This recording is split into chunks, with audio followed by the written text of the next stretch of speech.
Isaiah 53:1, the Zeroah is Yeshua, who has believed our report, and to whom is the Zeroah of the Lord revealed.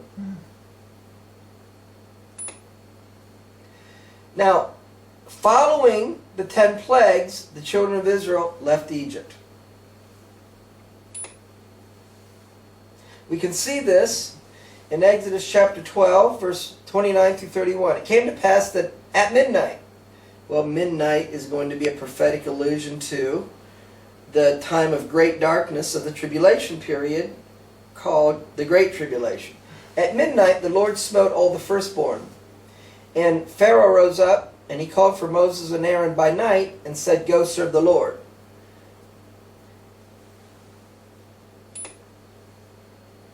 And this is prophetic, that when Babylon is judged, Zion, or Jacob, is redeemed.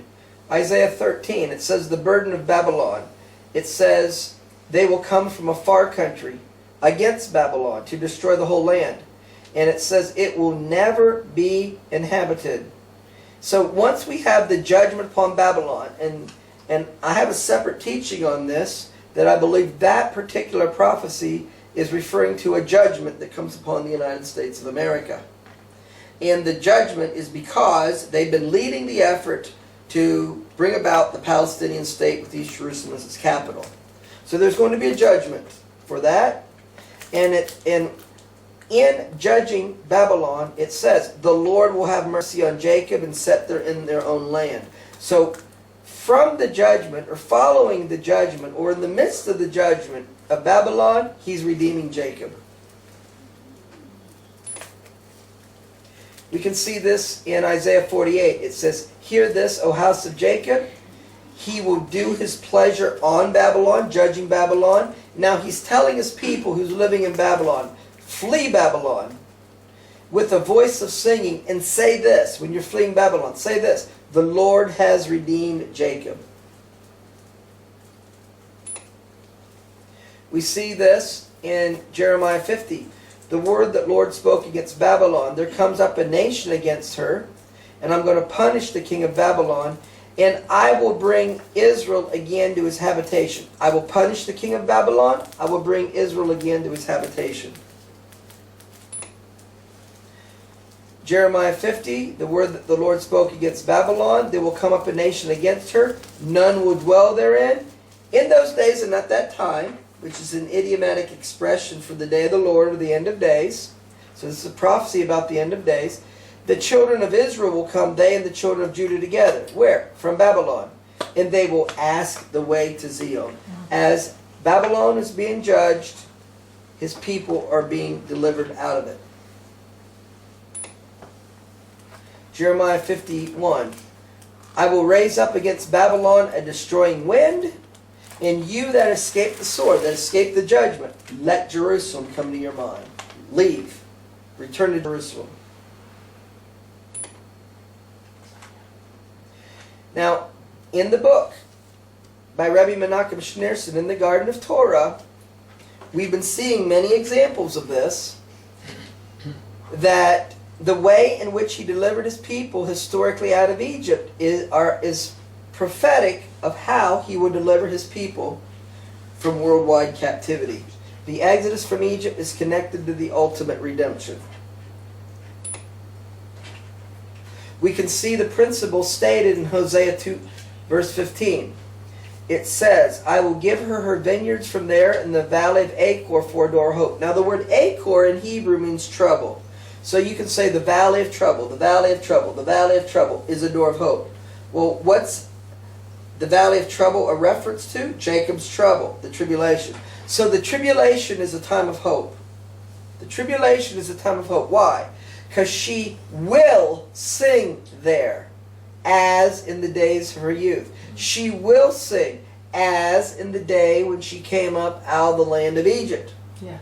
Micah 7 verse 15. According to the days of your coming out of the land of Egypt, according to those days, will I in the future show you marvelous things.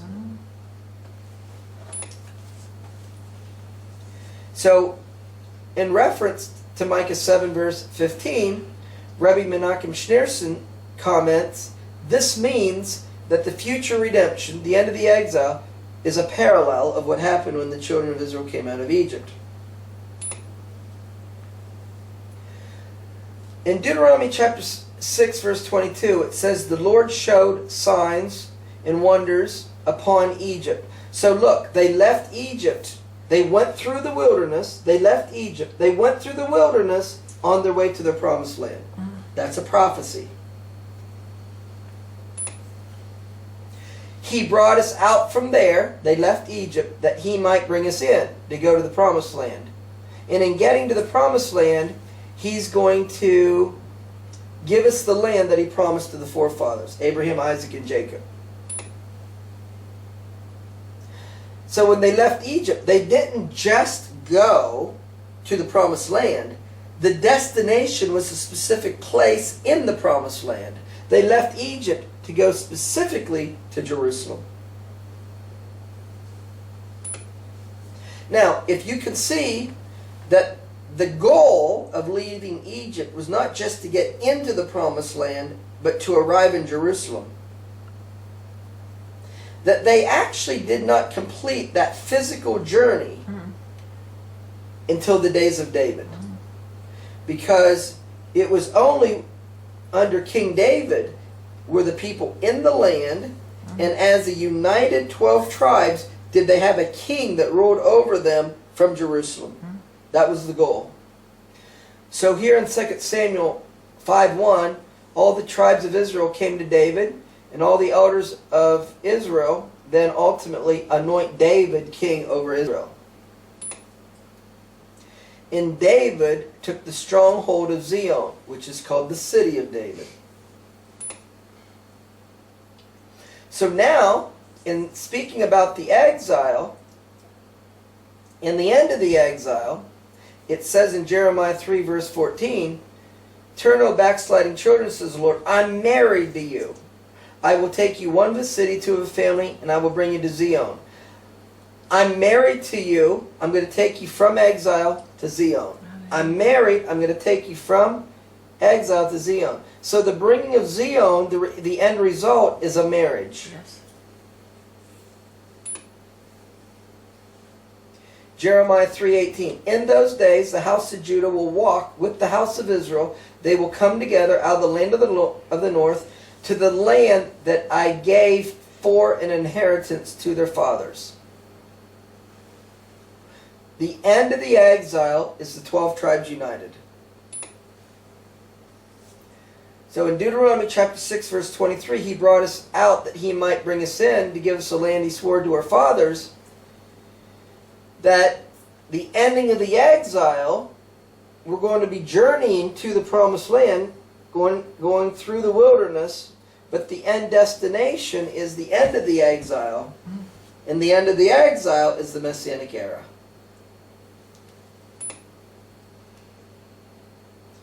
Now in Isaiah 2:2 and 3, it says, in the last days the mountain of the Lord's house shall be established.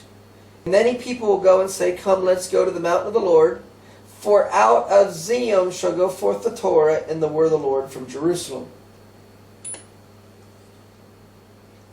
Now, exile is a consequence of breaking the covenant.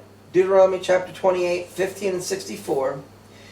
It will come to pass, if you will not listen to the voice of the Lord your God to keep his commandments, that the Lord will scatter you among all people from one end of the earth to the other. And the promise that was given in Deuteronomy 30 is even though his people broke the covenant and went into exile, they'll be regathered. Deuteronomy chapter 30 verse 1, it will come to pass when all these things have come upon you, the blessing and the curse, that you will return unto the Lord your God, and you will obey his voice according to all that I command you this day. They return to the Torah. In exile, they return to the Torah. That then the Lord your God will turn your captivity and have compassion upon you, and gather you from all nations. The promise of the God of Israel is to gather the exiles of Israel. And if any of you be driven out from the outermost parts of heaven, from there will he gather you. And the Lord your God will bring you into the land which your fathers possessed. He will multiply you above your fathers. So this is describing, Deuteronomy 31 through 5, is a return from worldwide captivity to return, and you'll have it better than your fathers. That's the Messianic era. Now, the exile itself is likened to a wound. Deuteronomy 32:15. Jezreel waxed fat because he forsook God. He forsook the rock of his salvation. Who's the rock of our salvation? Yeshua. So that's a prophecy that the one that made covenant with the house of Jacob at Mount Sinai, that's Yeshua. They would forsake him, who's the rock of his salvation. They would forsake Yeshua, and they would provoke him to jealousy by serving strange gods, and he would scatter them, and he would, the exile, he would wound them. But it says in Deuteronomy 32:39, I wound, but also I heal. We can see how the exile is likened to a wound. Lamentations chapter 2 verse 13. O daughter of Jerusalem, virgin daughter of Zion, who can heal you? Jeremiah chapter 30, 12 and 13. Your bruise is incurable. Your wound is grievous. And verse 13, there are no healing medicines. In other words, you can't go to any gods and solve your problem. Hosea 5 verse 13. When Ephraim saw his sickness and Judah saw his wound, then went Ephraim to the Assyrians, yet could he not heal you, nor cure you of your wound? So the end of the exile is the healing of the wound. Jeremiah 3 verse 20. As a wife treacherously departs from her husband, so have you dealt treacherously with me, O house of Israel. So return, backsliding children, I will heal you of your backslidings. Verse 17, I will restore health to you, I will heal you of your wound. Now, because they called you an outcast, saying this is Zion, which no man seeks after. You believe in following Torah? You believe that this is a land promised to Abraham, Isaac, and Jacob? We don't believe that. That's radical right-wing extremists. That's not ever going to bring peace to the world. When they call you an outcast, then I'm going to deliver you. Now, one of the commandments of the Torah is to remember the historical Egyptian redemption. Exodus 13 verse 8, and you shall show your son in that day and say, it's being done because of what the Lord did for me when I came forth out of Egypt. And it will be a sign upon your hand and a memorial between your eyes. What is to be a sign upon your hand? And what is to be a memorial? That you're always to remember it. What? That with a strong hand has the Lord brought you out of Egypt. Why does He command that you remember that it was done and how it was done? Because once they break the covenant, He's promised to return them. And how's He going to return them? It will be like He did it. So if you always remember how it was done, then you will understand how it will be done. This is what Paul was trying to communicate, that we are to identify with the coming out of Egypt and giving commandments about Sinai. In 1 Corinthians 10, 1 through 4. Moreover, brethren, I would not that you be ignorant how that all our fathers were under the cloud, they all passed through the sea. They were all immersed into Moses in the cloud and the sea. What's that talking about?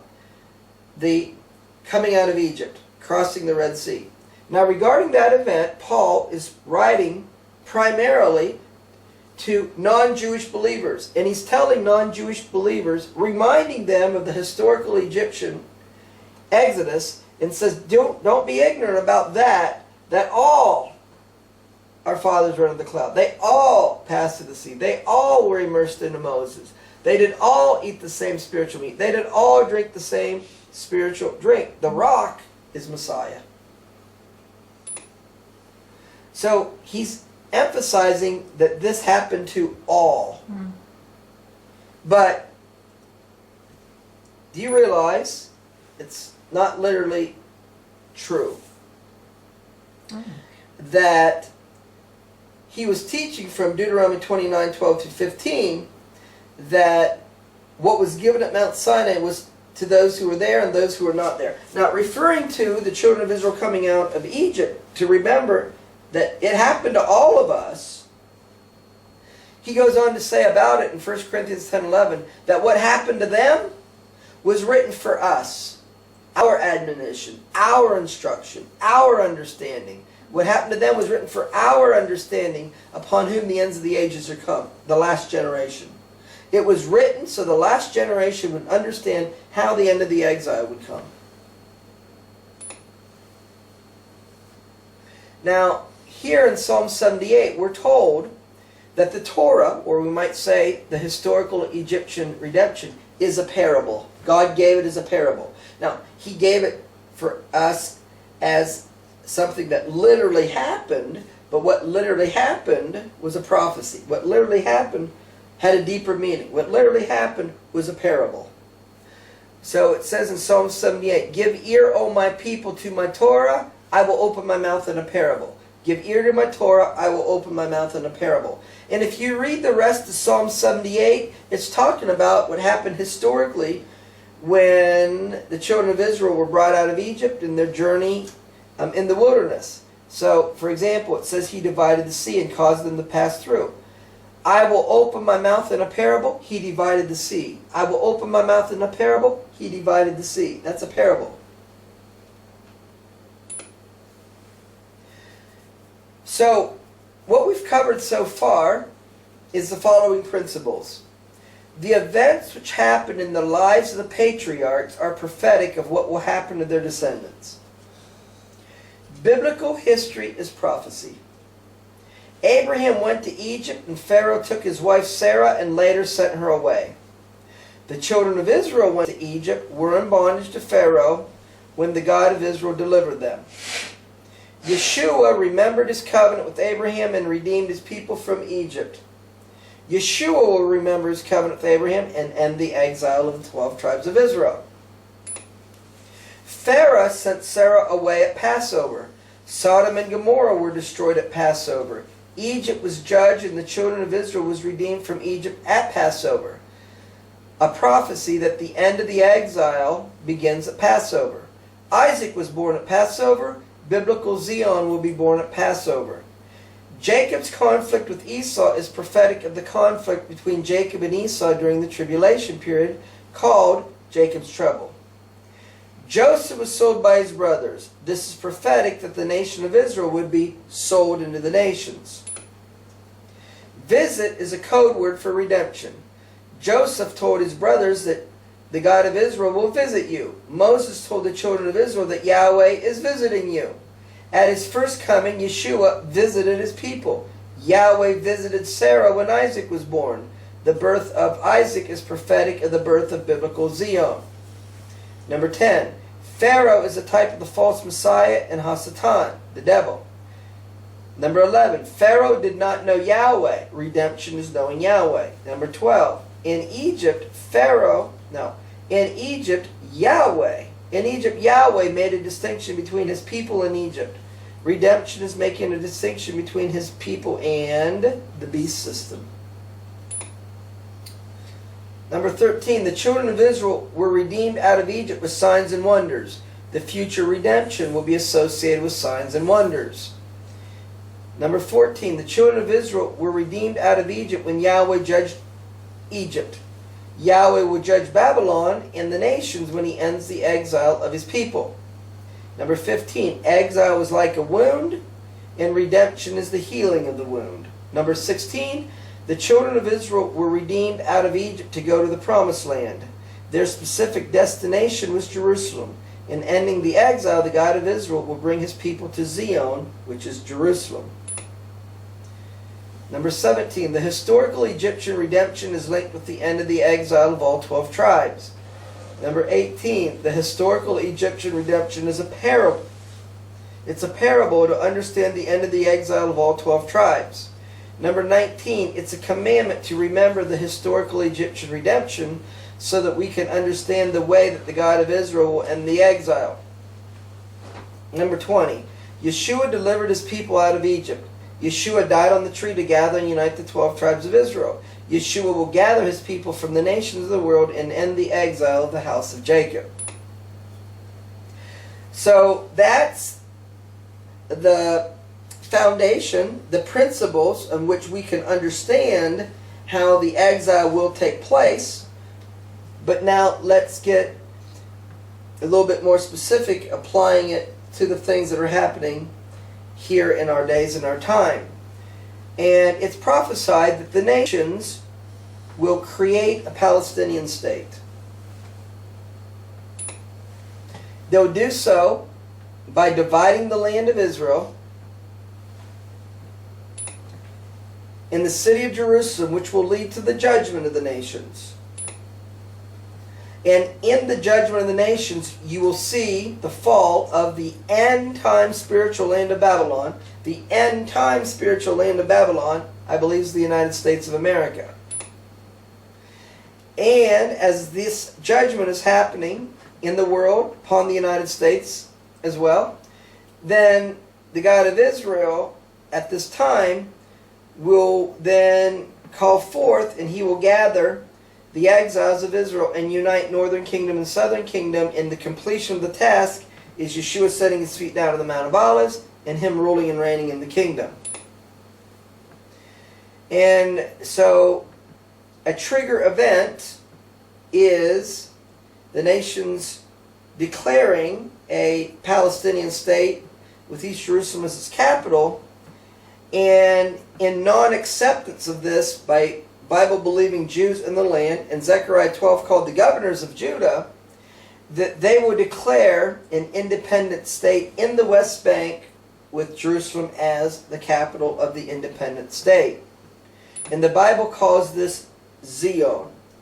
So the conclusion of what Yahweh is doing is, the end result is he's bringing about Zion, biblical Zion. But what is biblical Zion? Biblical Zion is the oneness or the unity of the people of the God of Israel, who is northern kingdom, southern kingdom, Ephraim and Judah. It's the unity of his people with the land, inheriting the land promise made to Abraham, Isaac, and Jacob. And they are following the Torah of the Messiah, with the Messiah over them and being their head. This is the completion of the prophetic plan of God. And so the climax of his redemptive plan is the bringing forth of biblical Zion. Now, if you look at what biblical Zion is, it's the unity of these things. So what has been the conflict or the struggle over the years? Well, it is Hasatan, and he operates through our religious systems. He seeks to divide these things. That you separate Yeshua from his people. Separate Yeshua from the land. Separate Yeshua from the Messiah.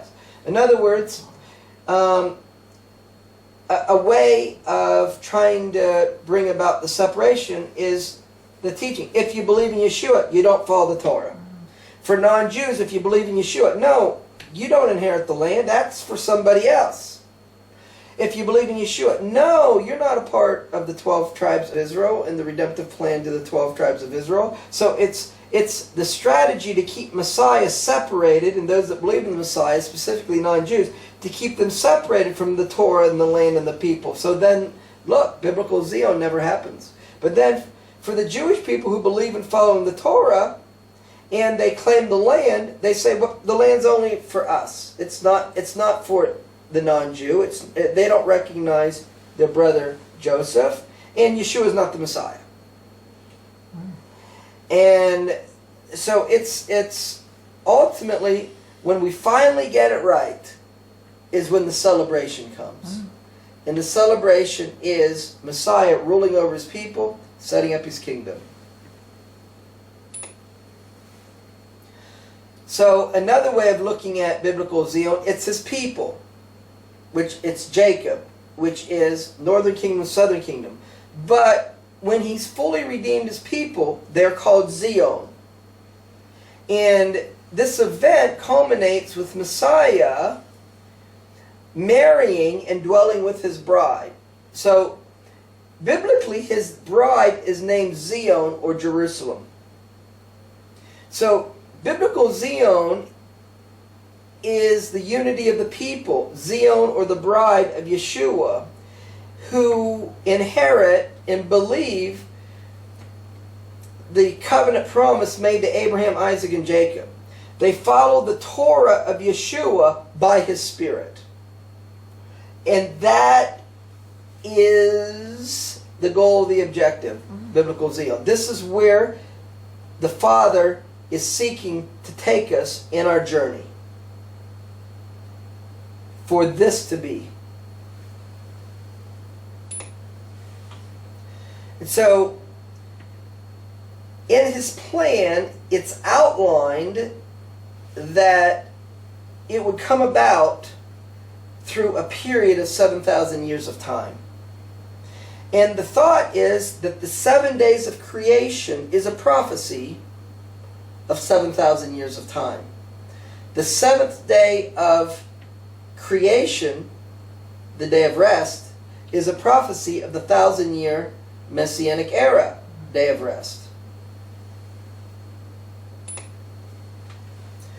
We see the principle in Psalm 90 verse 4. 1,000 years are as but yesterday. So here, 1,000 years is likened to a day.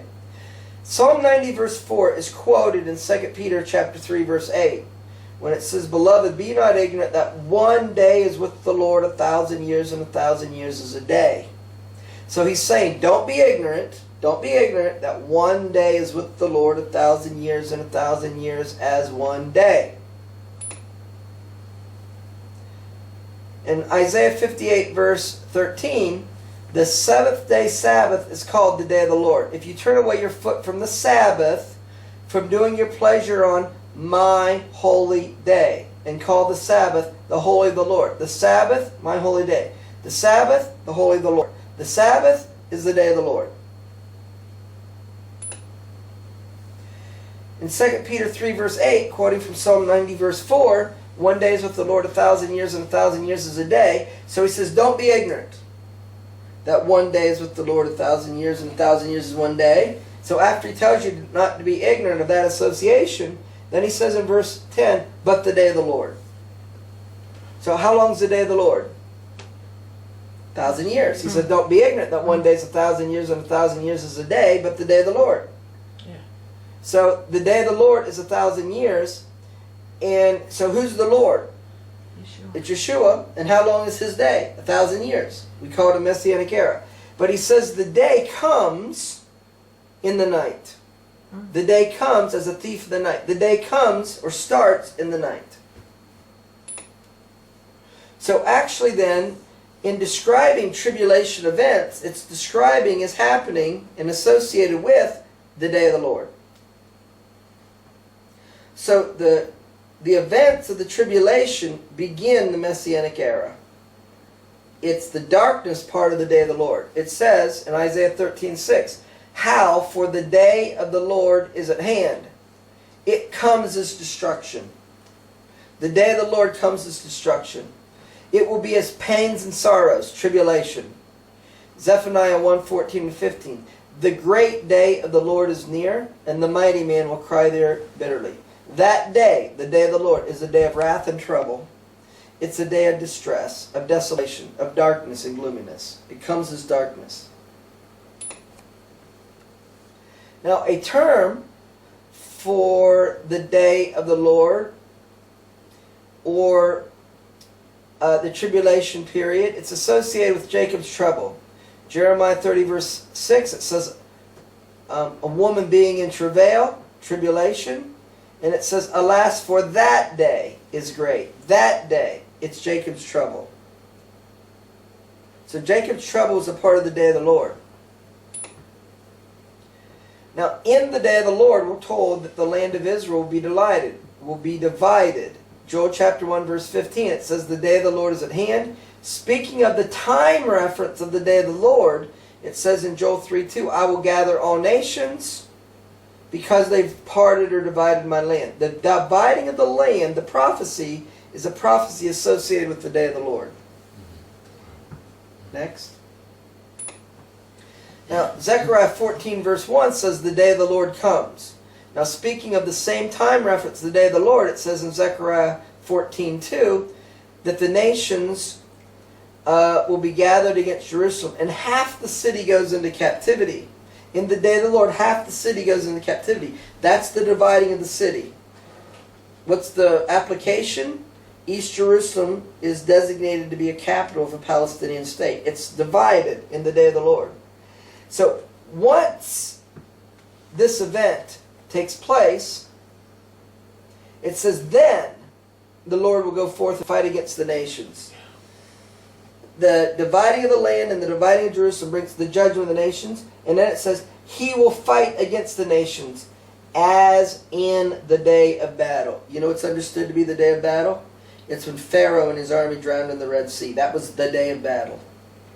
So he's going to fight against the nations like he fought against Pharaoh.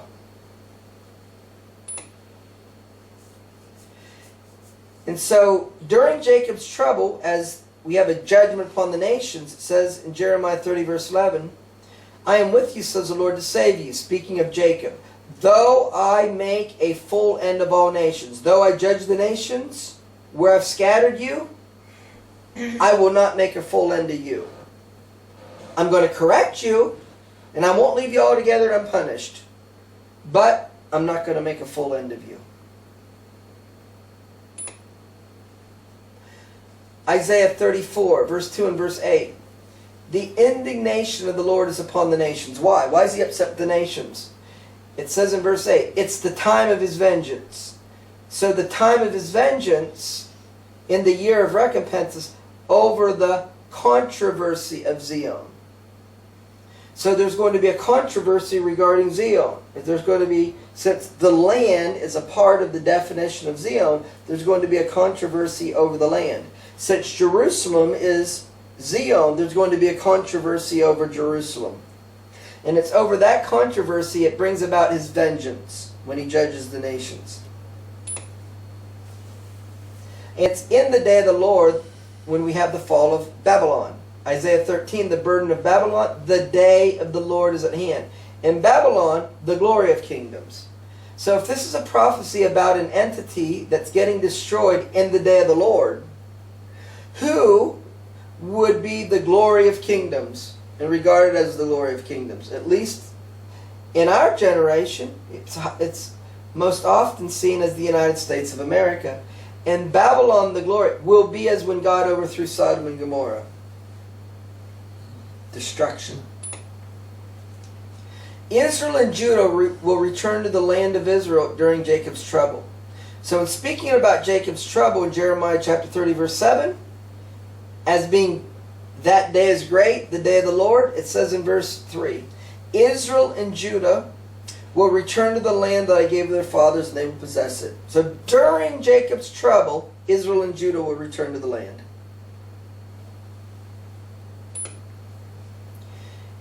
And this is restoring health. Jeremiah 30 verse 7. I will restore health unto you, and I will heal you of your wound. Because they called you an outcast, saying, this is Zion, which no man seeks after. Now, Psalm 102 verse 16.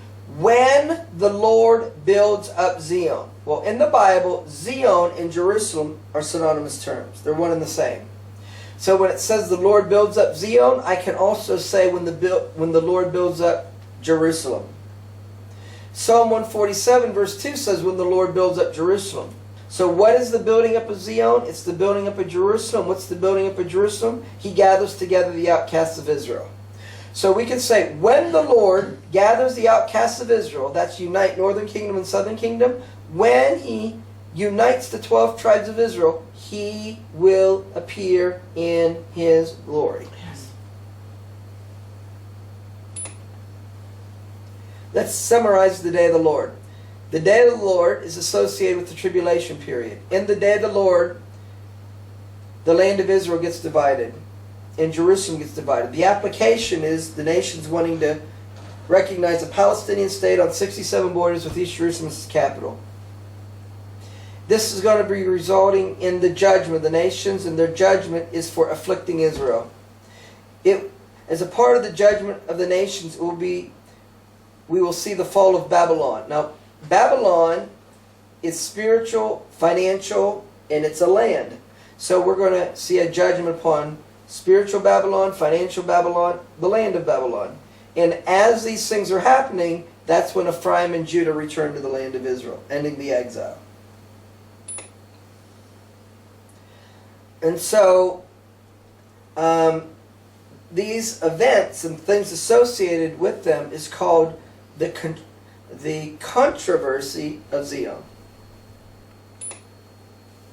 What is the controversy of Zion? It's a controversy over the people of Yahweh who endeavor to follow the Torah. In following the Torah, they believe that the land promised to Abraham, Isaac, and Jacob is to be given as an eternal inheritance, and it's prophesied that the Messiah will fight for Zion. So, what is the controversy of Zion about? Well, it's an end-time conflict between Jacob and Esau. What are they fighting over? They're fighting over who is the legitimate firstborn, and who is the one who legitimately receives the blessing and the inheritance of being firstborn. In Genesis 17 verse 8, it was told to Abraham, I will give your seed the land of Canaan for an everlasting possession. Now, regarding the land, it says in Leviticus chapter 25, verse 23, the land shall not be sold or given away forever.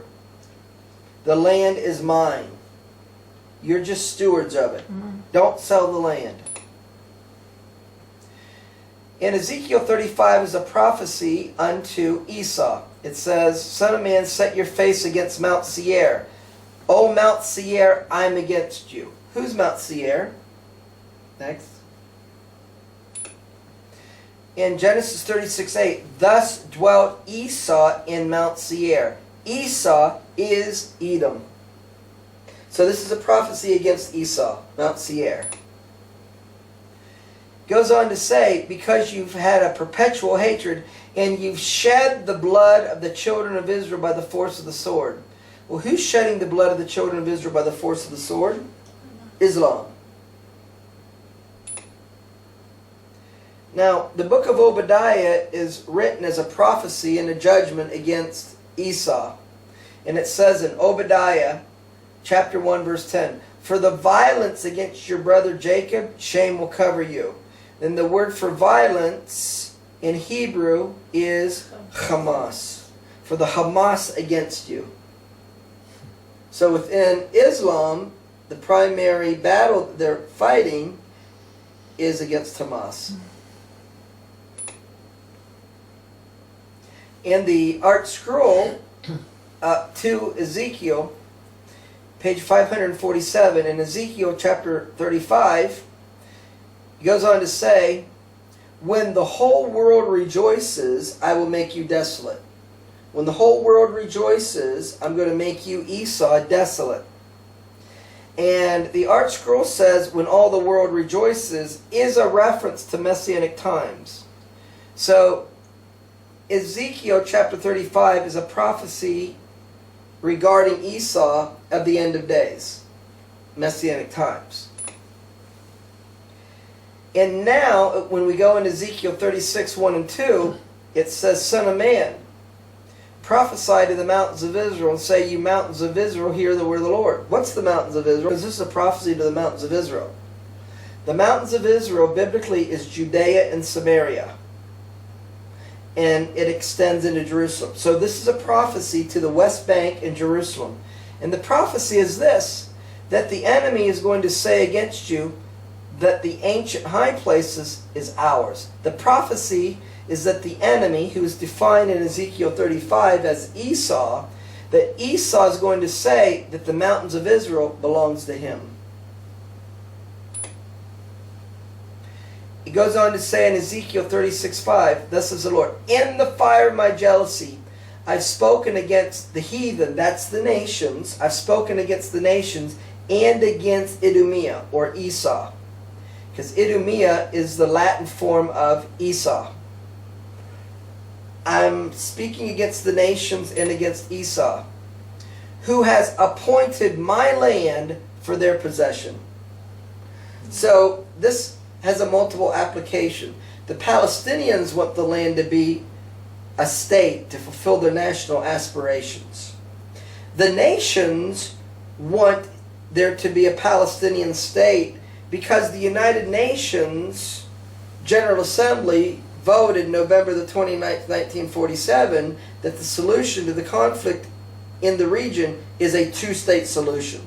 The nations want there to be a two-state solution because they want the land for their possession, for their objective in their solution that they stated through the United Nations. Palestinians want it to be for their own and to fulfill their national aspirations.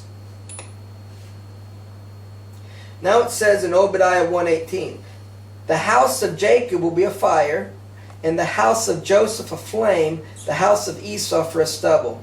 So the house of Joseph becomes a flame in the conflict, and from the flame of the house of Joseph, Esau becomes stubble. Esau is defeated. In the Art Scroll of Genesis on page 1314, it explains that Joseph is needed in order to defeat Esau. And the explanation is when Rachel gave birth to Joseph, who is regarded as the adversary of Esau. Now, quoting from Obadiah 1:18, it says, only with the birth of Joseph, who is like a flame, could Jacob hope to defeat Esau. In the Art Scroll of Ezekiel, it says, according to Basra 123b, Rachel's descendants are the implacable antagonists of Esau. Joseph is to be the flame which will consume the straw, which is Esau. Israel, meaning Judah, never won a victory over Esau unless its army contained contingents from Joseph's family. There is no resolution of the conflict until Joseph and Judah unite. So in Joel chapter 1 verse 15, in the day of the Lord, Joel 3:2, the nations will divide the land. Zechariah 14:1, in the day of the Lord, into verse 2, they divide Jerusalem. Half the city goes into captivity.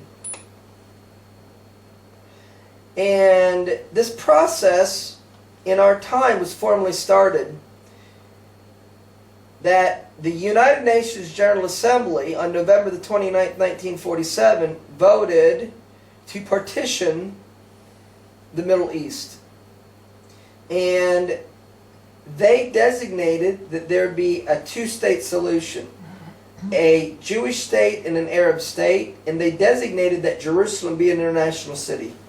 Now that vote of November the 29th, 1947 was to be implemented at the termination of the British mandate over the area, and the end of the British mandate and the beginning of that vote taking effect was designated to be May the 14th, 1948. That is why on that date, David Ben-Gurion declared the state of Israel, because it was accepting the UN vote. In essence, making a covenant with the United Nations. So part of the plan was UN Resolution 181, and this stated that Jerusalem would be an international city. Isaiah 28, verses 14 through 16 says, "You scornful men that rule this people in Jerusalem." Why are they scornful? They won't believe the covenant made with Abraham, Isaac, and Jacob. Because you're saying, we could make a covenant with death. That is agreeing to a Palestinian state. That is agreeing to a peace process. So, in contrast to the rulers of Jerusalem that's making a covenant with death, the Lord's saying, I'm laying in Zion a foundation, a stone. In contrast to what you're doing, I have something that I'm doing in Zion. From the dividing of Jerusalem, it will cause the judgment of the nations. Zechariah 14:3, the Lord will fight against the nations as he fought in the day of battle. And so part of the judgment upon the nations for dividing the land, chemical, biological, yes, even nuclear warfare. Zechariah 14:12, this will be the plague where the Lord will smite all the people that fought against Jerusalem. Their flesh will consume away while they stand upon their feet. Their eyes shall consume away in their holes. Their tongues shall consume away in their mouth. That's the judgment for dividing the land. Now in Zechariah 12:2, it says, I will make Jerusalem a cup of trembling. This word cup is the Hebrew word saf, which can also be translated as threshold. Jerusalem is a threshold. In other words, when you cross the threshold of the God of Israel, you are challenging him. Jerusalem is his threshold. And this here is the Hebrew letter Shin. And in writing the letter, if the dot is placed above the letter, it's pronounced a sheen. If the dot is on the left side of the letter, it's pronounced sin. It has two forms. Now, here I'm showing you an aerial photograph of Jerusalem. And on this side of Jerusalem is the Kidron Valley. And on the left side is the Hinnom Valley. And what goes through Jerusalem is the Tyropoeon Valley. So there's three valleys that physically make up a part of Jerusalem. And so in the topography of Jerusalem, looking at it from an aerial photograph, it makes the Hebrew letter Shin. And do you see where the temple is? It's the place where you would put the dot. And so in 2 Kings 21 verse 4, the Lord said, in Jerusalem I put my name. He stamped his name there. So so Jerusalem is his threshold. So when the nations come against Jerusalem and they say they're going to divide the city, and he's placed his name there, his name is his covenant sign. It's going to create a fight against the God of Israel. And so this is the point in time when the challenge is made, when the judgment of the nations comes about from them wanting to divide Jerusalem. It says in Joel 3:14, multitudes, multitudes in the valley of decision. For the day of the Lord is near in the valley of decision. Notice the valley of decision is mentioned twice. And if you look at the word in Hebrew, it is harutz. And this word can mean a threshing instrument. And so Jerusalem is his threshold, and you thresh with a threshing instrument. But the word in Hebrew not only means a threshing instrument, but it can also mean a strict decision. So what's being said here is, once this event happens, or as this event is happening, the God of Israel is requiring all nations of the earth to make a decision about what they think about it. And he's requiring every individual on the earth to declare their decision on what they think about it. Because depending upon your decision regarding the issue, he's going to judge you. And so all the nations of the world have now voted and made their decision. On November the 29th, 2012, at the UN General Assembly, the issue got brought up. All nations have now voted, but it has not been ratified at the UN Security Council. Once that is done, now the nations have made their vote, and now God's going to require each individual to make their decision as well. And the decision is, are you with or against? Are you with or opposed the covenant made with Abraham, Isaac, and Jacob? Because depending upon your decision, He's going to make a distinction between those who serve Him and those who don't. Those who choose the covenant and those who don't.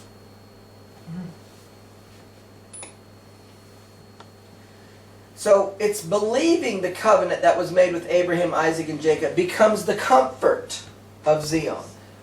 Isaiah 51:1. Hearken to me, you that follow after righteousness. Look unto Abraham. What does it mean to look to Abraham? It means believe the covenant that was made with Abraham, Isaac, and Jacob. And when you believe the covenant made with Abraham, Isaac, and Jacob, the Lord will comfort Zion. The comfort is believing the covenant promise.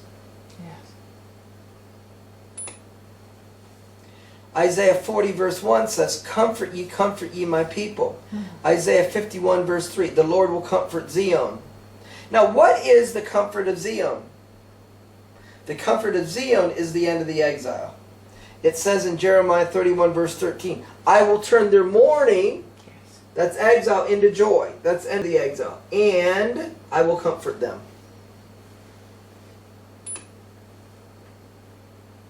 We can see this in Jeremiah 31 verse 10. He that scattered Israel will gather him. He that scattered will gather. They will sing in Zion. He will comfort them. He that scattered will gather. They will sing. He will comfort them. The comfort is the end of the exile, but the comfort comes by believing the covenant made with Abraham, Isaac, and Jacob. So we can see here again that comfort is the end of the exile. Jeremiah 31 verse 10. He that scattered Israel will gather him. Verse 13, I will turn their mourning into joy. I will comfort them. And then in verse 15, Rachel is told to quit weeping. She's weeping in verse 15. In verse 16, she's told to quit weeping. And the reason why she's told to quit weeping is in verse 17, she's told there's hope that your children will come to their own border. So only when her children come to their own border can she stop weeping. Isaiah 40 verse 1, comfort ye my people. Isaiah 40 verse 3, the voice of him that cries in the wilderness. Well, we see from, for example, the New Testament, that as it relates to the ministry of Yochanan the Baptist, Yochanan the Immerser, that was called the voice of one that cries in the wilderness. So it's the voice that cries in the wilderness, says, comfort ye my people. The Lord will come with a strong hand and arm. His work is before him. What's his work? His work is to end the exile. And he will feed his flock like a shepherd. He will gather the lambs. So his work is to gather the lambs. The work of the Messiah is to gather the exile, and that's the comfort of his people because they're no longer in exile. The Elijah message is the preparation for the end of the exile of the 12 tribes. So in 1 Kings 18 verse 30 it says, Elijah repaired the altar of the Lord that was broken down. Now the Hebrew word for repaired is rapha, which means to heal. So you can read it, Elijah healed the altar. Well, how did he heal the altar? By returning proper worship to the altar. And so this returning proper worship is an indication of calling the people of God to return to the Torah. That's one element of Elijah's message. And the second one is Elijah took 12 stones according to the tribes of the sons of Jacob. So one is to call to repair the altar, return to the Torah. The second is Elijah's taking 12 stones. And what's the meaning of taking the 12 stones? It's the call to prepare for the end of the exile. So in the book, The Messiah Text by Raphael Patai, page 144, and this is a book of a collection of things that are said about the Messiah from Orthodox Jewish sources. He says and explains the following. Everywhere in the Bible, the name Jacob in the Hebrew is spelled without the letter Vav.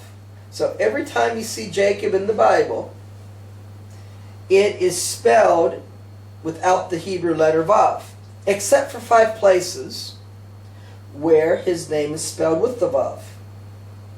Now, everywhere in the Bible, the name Elijah, which is Eliyahu, everywhere you find it in the Bible, it's spelled with a Vav. Except for 5 places, it's not spelled with a Vav. Why? This is the explanation. To teach you that Elijah will come and redeem the seed of Jacob.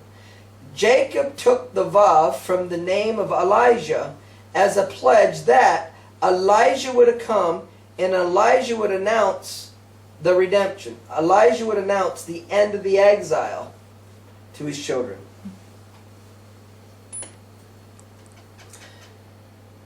The nations are judged for dividing the land of Israel in the day of the Lord. Joel 1:15, Joel 3:2. And in judging the nations, there's a controversy over Zion.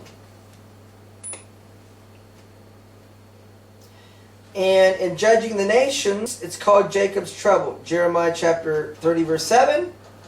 And in judging the nations, Jacob will be judged, but Jacob will be delivered. Now, in judging the nations, there's a specific highlighted judgment that comes in the judgment of the nations, and it comes to Babylon, or the end-time spiritual land of Babylon, which I believe is the United States of America.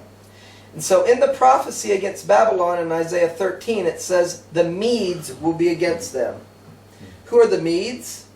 It's the Iranians. Jeremiah 51 verse 1, I will raise up against Babylon a destroying wind. The Lord has raised up the spirit of the kings of the Medes, the Iranians, because they want to destroy Babylon. In Jeremiah 51:1, those that come against Babylon, it says in verse 28, prepare against her the nations with the kings of the Medes. So it's not just Iran. There's those who are in alliance with her. Jeremiah 51:1, I will raise against Babylon a destroying wind, and they will empty her land, for in the day of trouble they will be against her. Now this is a prophecy of the tribulation period. That during the tribulation period, kings along with the Medes will be against Babylon.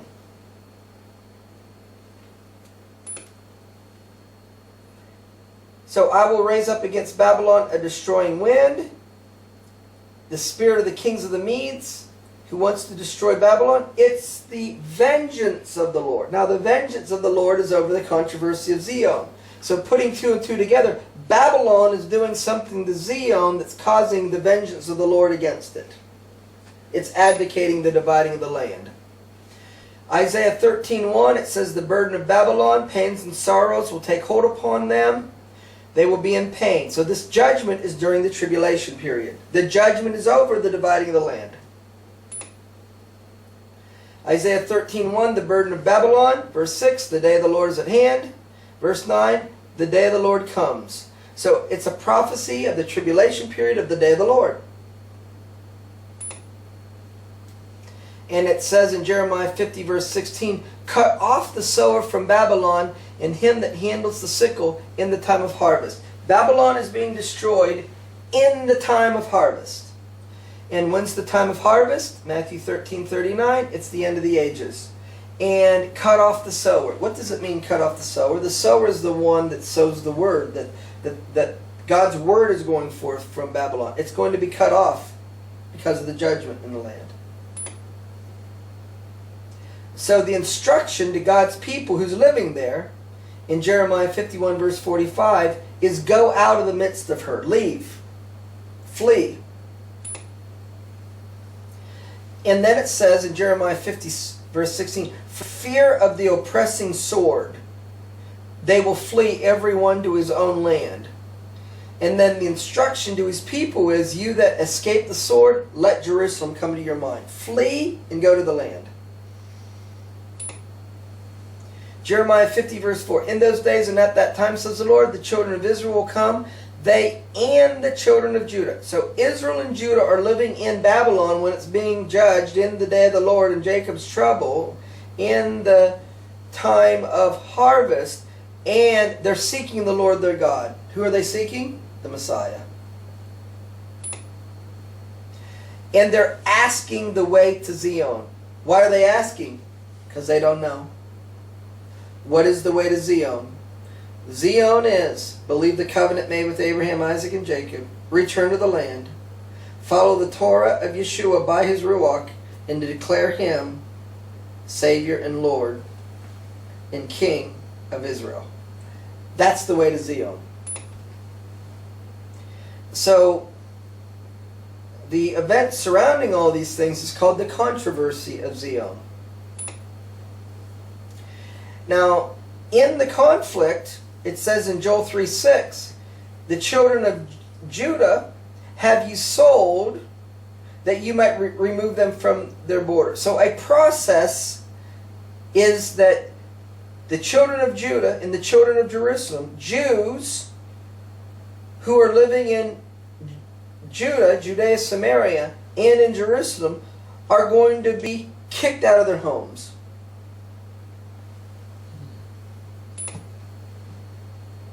But they're being kicked out of their homes because they're regarded as being the problem, outcasts. I will restore health unto you, and I will heal you of your wound, because they called you an outcast. Now, if we look at this in Hebrew, it says they called you an outcast. They called is the Hebrew word kara.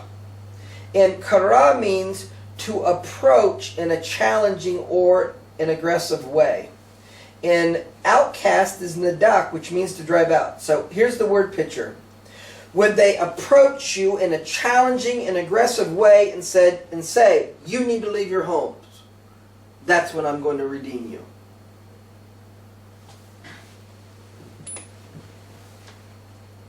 And so there's going to be a conflict, Zechariah 9 verse 13, that Judah and Ephraim, the sons of Zion, will be opposing the sons of Greece.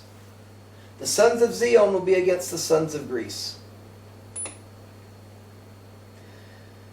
So in what way will there be a manifestation of the sons of Zion opposing the sons of Greece? When the sons of Greece want to recognize a Palestinian state based upon 67 borders with East Jerusalem as its capital, the sons of Zion will rebel. They won't accept it. And in their rebellion, they will declare that which the nations want to recognize as a Palestinian state, they will declare it for the God of Israel on behalf of the covenant made with Abraham, Isaac, and Jacob. They will declare it to be a biblical state, which Isaiah 66 verse 8 calls Zion. And once you see this event, it means redemption is coming. The end of the exile is coming. Because when you see this, Isaiah 66:14, your heart will rejoice. Your bones will flourish like an herb. And the hand of the Lord will be known to his servants, his indignation toward his enemies. Now, in the associated meaning and relationship of the Hebrew word Zion, in the family associated meaning, it means a sign. Isaiah 66:8, it says, as soon as Zion travailed. So Zion in the Strong's Concordance is the Strong's number 6726. And you can see in the definition of the Strong's, it says Zion is the same in Hebrew as the Strong's number 6725. And 6725 is Zion. So if you look at Zion and Zion, they have the exact same Hebrew letters. The only difference is the vowel pronunciations. So in the original biblical text, there aren't any vowels. So when we see the word, does the word mean a sign or does the word mean Zion? We don't know unless we look at the context, the words around it. So in Jeremiah 31:15, Rachel is weeping for her children, and who specifically is being referenced regarding Rachel's children that she's weeping for? Verse 20, she's weeping for Ephraim. And then it says, the prophecy is, don't weep because your children will come to their own border. So Rachel's told she's going to be comforted because her children, Ephraim, will come to their own border. And regarding Ephraim coming to his own border, it says, set you up Zion. I could read this, set you up a sign. So the sign of the end of the exile, the sign that Ephraim or Joseph is returning home, the sign is the setting up of Zion, the declaration of the independent state. And this is what is prophesied in Revelation 12. There appeared a great sign in heaven. I could Hebraically render that there appeared a great Zion in heaven. So the sign is a woman that has a crown and 12 stars. That's the sign. What's the woman who has a crown and 12 stars? That's Zion. That's the 12 tribes of Israel. With a crown, ruling and reigning. When do they rule and reign? In the kingdom. So now we're given a sign that Israel's going to rule over the nations. And so with this sign, it says the sun and the moon are under her feet. The sun is a reference to Greco-Roman Christianity, which has been associated with sun worship. The moon is Islam. The sign of Islam is moon. So in other words, once we have the end of the exile and Israel ruling over the nations, once Messiah sets up his kingdom, there is no more Greco-Roman Christianity. There is no more Islam. Her enemies are defeated. The conflict is resolved. And it says, she being with child cried, travailing in birth and pain to be delivered. So the bringing about of the end of the exile comes through travail and pain. So Revelation 12:2 is a reference to Isaiah 66 verse 8. Now, we need to understand the context of the book of Revelation. Revelation 1:9, John, who was given this vision, he's writing down the vision of what he's seeing, and he's saying about the vision in Revelation 1:10, I was in the Spirit, I'm seeing something in the Spirit, and what I'm seeing in the Spirit, I'm in the Spirit on the Lord's Day. What's the Lord's Day? The day of the Lord. The prophetic day of the Lord. He's being shown events that are happening in the prophetic day of the Lord. And what did we see from Isaiah and Jeremiah that's happening in the day of the Lord? The end of the exile. So he's being shown details of events that's happening in the day of the Lord. So once we have the sign, the prophecy that Israel's exile is going to end, and she's going to rule over the nations, that we're given the sign that that's going to be, but the process of getting there is, once we see the sign that she's to flee into the wilderness for 1,260 days, and when she flees, she's given 2 wings of a great eagle. She's given 2 wings of a great eagle. Well, this is synonymous with what is said of the children of Israel when they came out of Egypt. It says in Exodus 19:4, you've seen what I've done to the Egyptians. I bear you on eagle's wings. So as he brought them out, he said that he is bringing them out. When they left Egypt, on their way to the promised land, they went through the wilderness.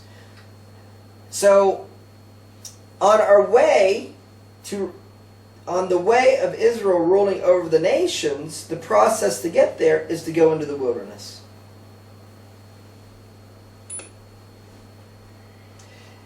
The prophecy then in Revelation 12 verse 5 is she, that's the woman, it's got the crown and the 12 stars, that's Zion, that's the end of the exile.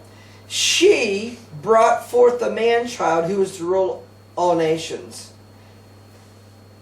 And in ruling all nations, it says in Revelation 19 verse 15, he will rule with a rod of iron. And this is a reference to Isaiah 66:7, that when Zion brought forth, she delivered a man-child. The man-child is the Messiah.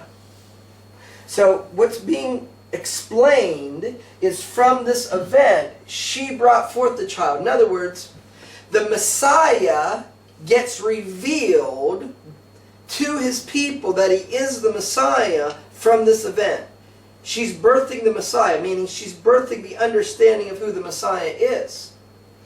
And who she's birthing is going to rule all nations. So from her birth, she delivers a man-child. Now in Psalm 87 verse 5 it says, of Zion it says, this is the prophecy about Zion. This and that man was born in her. This and that man was born in her. So the prophecy about Zion is a man is being born in her. In other words, the revelation of the Messiah comes about from the birth of Zion. The child that Zion births is the understanding of the Messiah. The child that Zion births is the end of the exile, the uniting of Ephraim and Judah.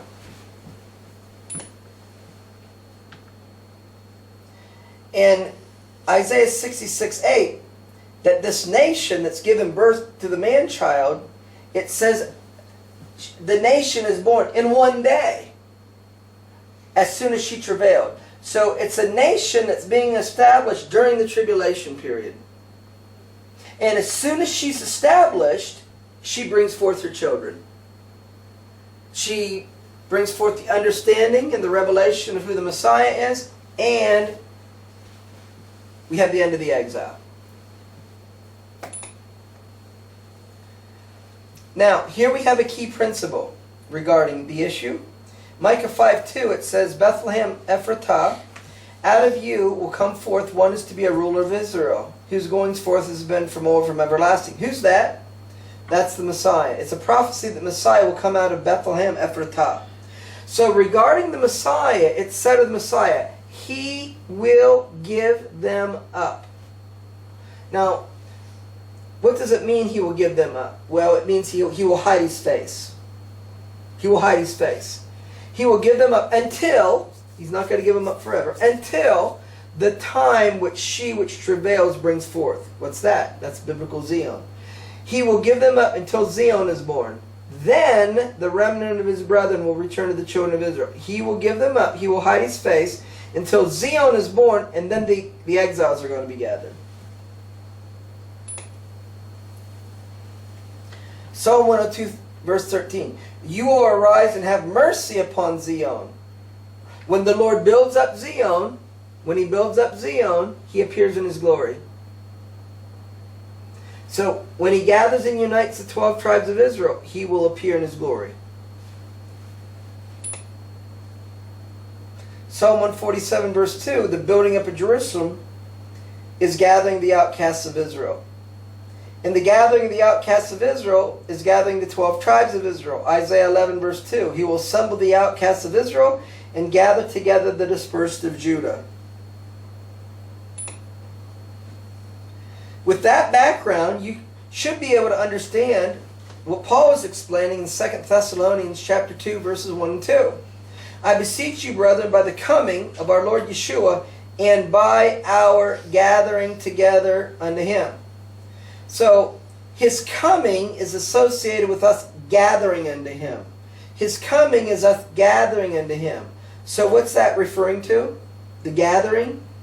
It's the uniting of the 12 tribes of Israel, which is called the day of Messiah. So in the day of Messiah, the day of the Lord, in the day of the Lord, the Messiah is going to gather the 12 tribes of Israel. Now, without the background that I've explained to you, you read those verses without the background through a different set of theological eyes, and how do you read that verse? Well, that's the pre-tribulation rapture.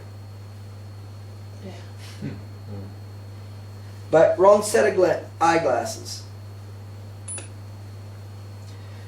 Remember, Isaiah 5:3, He will give them up until.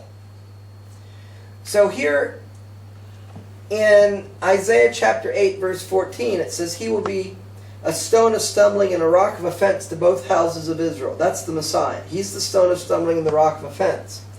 Verse 17, I will wait upon the Lord that hides His face from the house of Jacob, and I will look for Him. Who's the one that His people is looking for and waiting for? The Messiah. And so it's said of the Messiah that He's hiding His face. But He's only got to hide His face until she which delivers brings forth. Now verse 18, Behold, I am and the children whom the Lord has given me are for signs and wonders in Israel. From the Lord of hosts, who dwells in Mount Zion. Who dwells in Mount Zion? Psalm 2:6, I set my king on Mount Zion. So Yeshua dwells in Mount Zion. He's hiding His face from the house of Jacob until she which travails is bring forth. And once that happens, the Lord will roar out of Zion. He roars out of Zion. He's waiting for Zion, and then He roars. Let's summarize this part. The nations will divide the land of Israel and the city of Jerusalem by creating a Palestinian state. Dividing the land of Israel and the city of Jerusalem will bring about the judgment of the nations. And as a part of the judgment of the nations, there's a judgment upon an end-time spiritual land of Babylon, which I believe is the United States, who will be destroyed.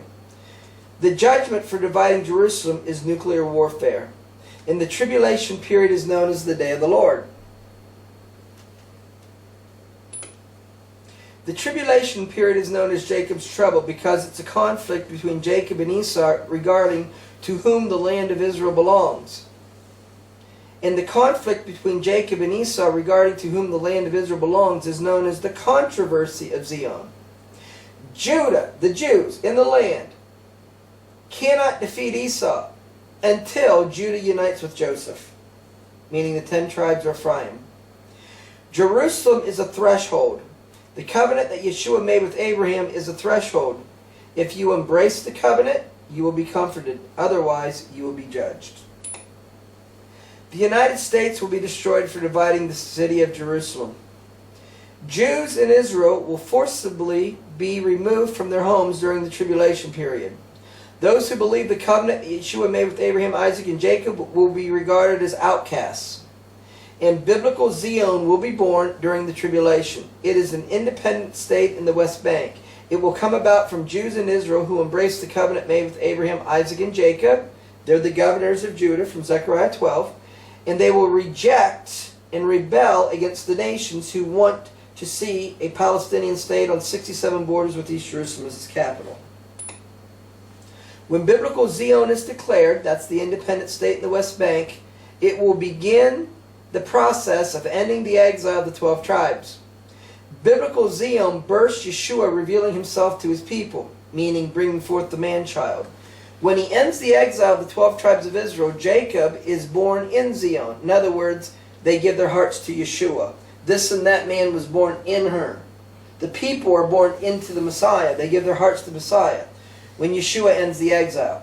Joseph, or the 10 tribes of Ephraim and Judah, will unite during the 3.5 years of the Great Tribulation period. And when Yeshua gathers the exiles of Israel, He roars out of Zion. Now, okay, you want a break? This is the end of the summer. Let's take a break then. My head's about No, can't take more. Just Okay. I'll go put kettle on. So let's pause.